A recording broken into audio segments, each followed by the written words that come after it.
امریکی ذرائع ابلاغ قیاس آرائیاں کر رہے ہیں کہ صدر ڈونلڈ ٹرمپ نے ایران کے لیے آبنائے ہرمز کو دوبارہ کھولنے کی اپنی حتمی تاریخ میں توسیع کر دی ہے۔ ٹرمپ نے اتوار کے روز سوشل میڈیا پر اعلان کیا کہ منگل شب 8 بجے ایسٹرن ٹائم، لیکن کوئی تفصیل نہیں بتائی۔ یہ وقت ٹرمپ کی جانب سے 26 مارچ کو ایک سوشل میڈیا پیغام میں اعلان کردہ حتمی تاریخ کے ٹھیک 24 گھنٹے بعد کو ظاہر کرتا ہے۔ انہوں نے اس وقت لکھا تھا کہ امریکی افواج ایران کی توانائی تنصیبات پر اس میعاد کے ختم ہونے سے پہلے حملہ نہیں کریں گی۔ ٹرمپ نے ہفتے کی سوشل میڈیا پوسٹ میں ایک انتباہ بھی جاری کیا۔ انہوں نے اعلان کیا، وقت ختم ہو رہا ہے، جہنم ان پر آن پڑنے میں 48 گھنٹے رہ گئے ہیں۔ انہوں نے اندیا دیا کہ ایران کے پاس کوئی معاہدہ کرنے یا پھر آبنائے ہرمز کو دوبارہ کھولنے کی مہلت پیر تک ہے۔ امریکی صدر ڈونلڈ ٹرمپ نے ایران سے آبنائے ہرمز کو دوبارہ کھولنے کے اپنے مطالبے کا اعادہ کیا ہے۔ ان کا کہنا ہے کہ ایسا نہ کرنے کی صورت میں ملک کو جہنم بنا دیا جائے گا۔ ٹرمپ نے اتوار کو اپنی سوشل میڈیا پوسٹ میں یہ مطالبہ کیا۔ انہوں نے دن کے اولین گھنٹوں میں انکشاف کیا تھا کہ امریکی افواج نے لڑاکا طیارے کے عملے کے اس ایک رکن کو بچا لیا جو ایران کے اوپر طیارہ گرائے جانے کے بعد سے لاپتہ تھا۔ ٹرمپ نے خبردار کیا، منگل کو پاور پلانٹ اور برج ڈے ہوگا، ایران میں سب لپیٹ دیے جائیں گے، ایسی کوئی چیز باقی نہیں رہے گی۔ ٹرمپ نے 26 مارچ کو ایک سوشل میڈیا پوسٹ میں اعلان کیا تھا کہ امریکی افواج امریکی مشرقی وقت کے مطابق 6 اپریل کی رات 8 بجے تک ایرانی توانائی تنصیبات پر حملہ نہیں کریں گی۔ جاپان کے سرکاری ذرائع ابلاغ کے مطابق جاپان کے سرکاری ذرائع کے مطابق حکومت کو لوگوں سے بجلی اور پیٹرول کے استعمال میں کمی کا مطالبہ کرنے کی فی الحال ضرورت نہیں ہے۔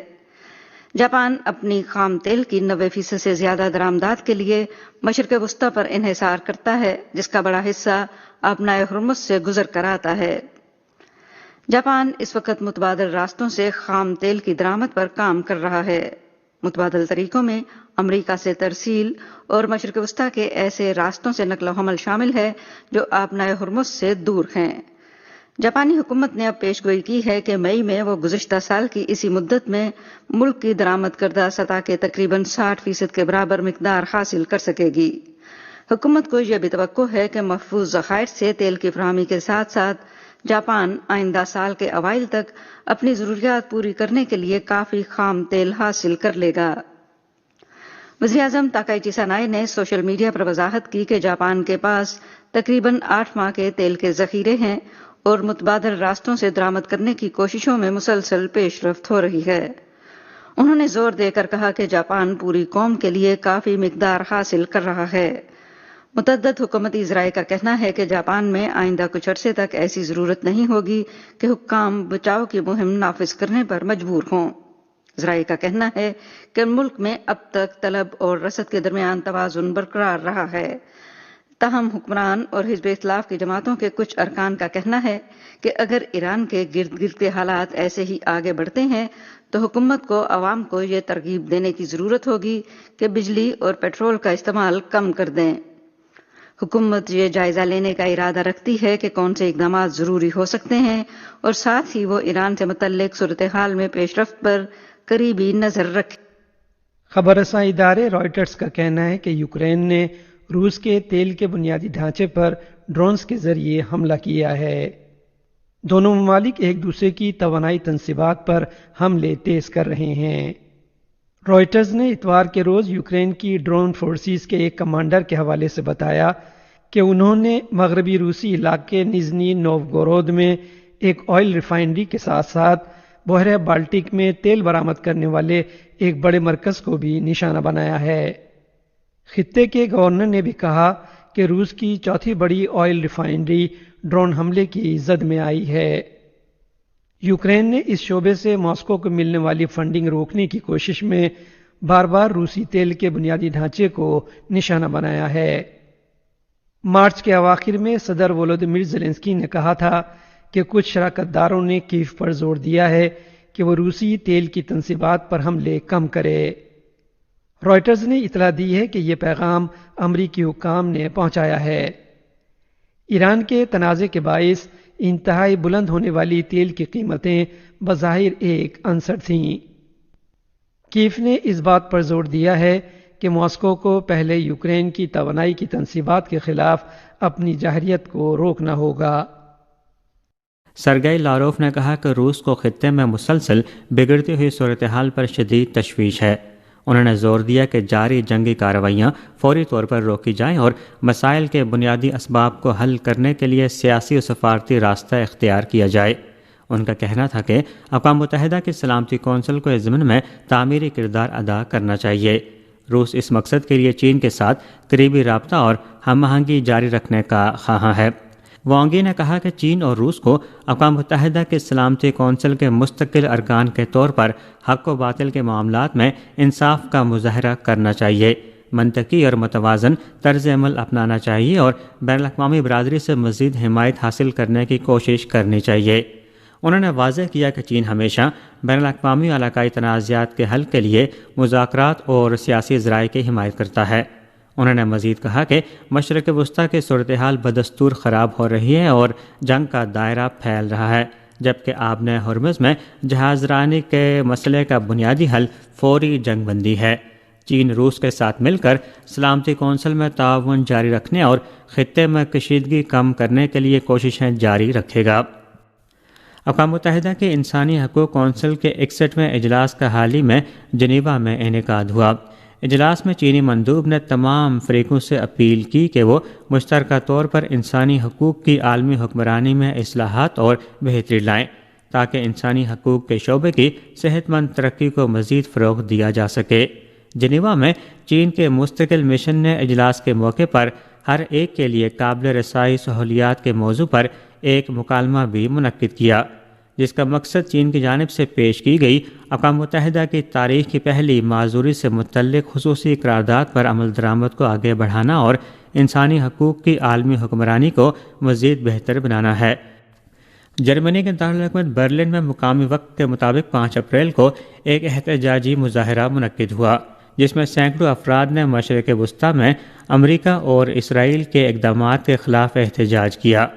پولیس کے مطابق مظاہرین کی تعداد ایک وقت میں 500 سے 700 کے درمیان رہی۔ مظاہرے کے دوران بعض شرکاء کو ایران کے پرچم اٹھائے دیکھا گیا، جبکہ فلسطین کے حامی افراد بھی احتجاج میں شریک تھے۔ مظاہرین نے امریکہ اور اسرائیل کی جارحیت روکو اور ایران، لبنان، فلسطین اور سوڈان میں مداخلت نہ کرو جیسے نعرے لگائے۔ پولیس کے مطابق احتجاج مجموعی طور پر پرامن رہا اور اس دوران کوئی بڑا تصادم یا سنگین واقعہ پیش نہیں آیا۔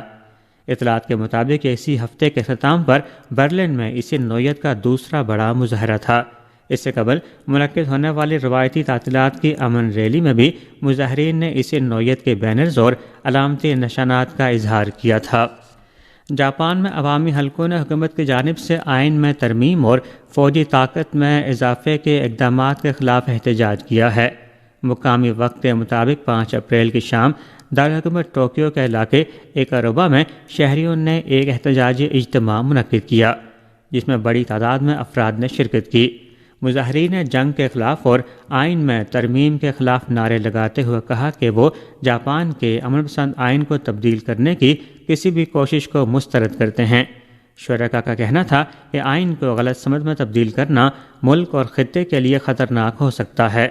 مظاہرین نے کہا کہ سانائی تائکائچی کے بیانات اور اقدامات تشویشناک ہیں اور جاپان کا غیر فوجی رہنا ہی امن کی ضمانت ہے۔ انہوں نے اس خیال کو متضاد قرار دیا کہ امن کے لیے ہتھیار رکھنا ضروری ہے۔ مظاہرین نے مزید کہا کہ جاپان کو ماضی کی جنگی غلطیوں کو نہ دہرانے کے عہد پر قائم رہنا چاہیے اور آئین میں کسی بھی تبدیلی سے گریز کرنا چاہیے۔ اس موقع پر جاپان کی اپوزیشن جماعتوں کی شخصیات نے بھی خطاب کیا اور آئینی ترمیم اور عسکری پالیسیوں پر اپنے تحفظات کا اظہار کیا۔ افغانستان کی قدرتی آفات سے نمٹنے کی وزارت نے 5 اپریل کو کہا کہ ملک میں حالیہ شدید بارشوں کے نتیجے میں آنے والی آفات میں کم از کم 99 افراد جاں بحق اور 154 زخمی ہو گئے ہیں۔ وزارت کے ترجمان یوسف حامد نے سوشل میڈیا پر جاری بیان میں کہا کہ بارشوں کے باعث تقریباً 5000 مکانات مکمل یا جزوی طور پر تباہ ہو گئے۔ مجموعی طور پر 8532 خاندان متاثر ہوئے ہیں۔ افغانستان کے محکمہ موسمیات نے خبردار کیا ہے کہ آئندہ چند روز کے دوران بھی ملک بھر میں مزید شدید بارشوں کا امکان ہے اور تمام 34 صوبوں کو سیلاب سے خطرات لاحق ہیں۔ حکومت نے پنجاب، خیبر پختونخوا، بلوچستان، اسلام آباد کیپٹل ٹیریٹری، گلگت بلتستان اور آزاد جموں و کشمیر میں مارکیٹیں، شاپنگ مالز اور تجارتی مراکز رات 8 بجے بند کرنے کا فیصلہ کیا ہے۔ یہ فیصلہ اسلام آباد میں وزیر اعظم محمد شہباز شریف کی زیر صدارت ہونے والے جائزہ اجلاس میں کیا گیا۔ خیبر پختونخوا حکومت کی مشاورت سے فیصلہ کیا گیا کہ صوبے کے ڈویژنل ہیڈ کوارٹرز میں مارکیٹوں اور شاپنگ مالز 9 بجے تک کھلے رہیں گے۔ بیکریاں، ریسٹورینٹس، تندور کھانے سے متعلق دیگر دکانیں اور شادی ہال رات 10 بجے کے بعد بند رہیں گے۔ اجلاس میں نجی جائیدادوں اور گھروں میں بھی رات 10 بجے کے بعد شادی بیاہ کے انعقاد پر پابندی عائد کرنے کا فیصلہ کیا گیا۔ اجلاس میں فیصلہ کیا گیا کہ میڈیکل سٹور اور دواخانے ان پابندیوں سے مستثنی ہوں گے۔ یہ فیصلے آج سے نافذ العمل ہوں گے۔ اجلاس کو بتایا گیا کہ صوبہ سندھ میں بازاروں کے اوقات کار اور دیگر متعلقہ امور پر مشاورت جاری ہے۔ اجلاس سے خطاب کرتے ہوئے وزیر اعظم نے ان اہم قومی معاملات پر اتفاق رائے تک پہنچنے پر پنجاب، خیبر پختونخوا، بلوچستان، گلگت بلتستان کے وزرائے اعلیٰ اور آزاد جموں و کشمیر کے وزیر اعظم کا شکریہ ادا کیا۔ انہوں نے امید ظاہر کی کہ مشاورت مکمل ہونے کے بعد وزیر اعلیٰ سندھ بھی اس فیصلے میں شامل ہو جائیں گے۔ وزیر اعظم نے یہ بھی اعلان کیا کہ گلگت اور مظفر آباد میں شہروں کے اندر چلنے والی پبلک ٹرانسپورٹ 1 ماہ تک مفت رہے گی اور تمام اخراجات وفاقی حکومت برداشت کرے گی۔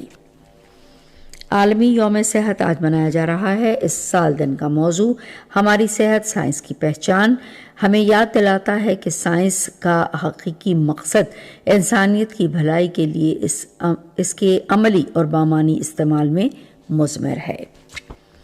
غزہ کے وسطی اور جنوبی علاقائی اور اسرائیل کے فضائی حملوں سے کم از کم 12 فلسطینی شہید ہو گئے ہیں۔ غزہ کی وزارت صحت کے مطابق گزشتہ سال اکتوبر میں جنگ بندی کے معاہدے کے بعد سے اب تک اسرائیلی حملوں سے کم از کم 723 فلسطینی شہید اور 1990 زخمی ہو چکے ہیں۔ جنوبی لبنان پر اسرائیل کے 2 فضائی حملوں میں 1 شخص جاں بحق اور 4 زخمی ہو گئے۔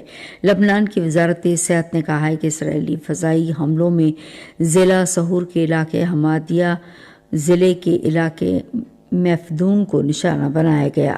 گزشتہ ماہ کے آغاز سے جاری اسرائیلی جارحیت میں اب تک لبنان کے 1497 سے شہری جاں بحق اور 4641 زخمی ہو گئے ہیں۔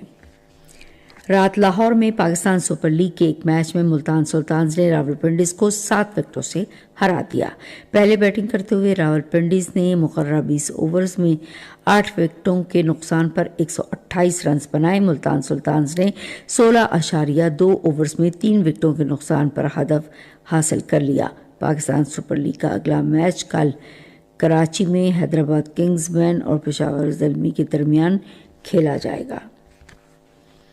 محکمہ موسمیات کی پیشگوئی کے مطابق آئندہ 12 گھنٹوں کے دوران خیبر پختونخوا، پنجاب، اسلام آباد اور کشمیر میں اکثر مقامات پر وقفے سے گرج چمک کے ساتھ بارش کا امکان ہے، جبکہ شمالی مشرقی بلوچستان اور گلگت بلتستان میں مطلع جزوی طور پر ابر آلود رہنے اور کہیں کہیں بارش کی توقع ہے۔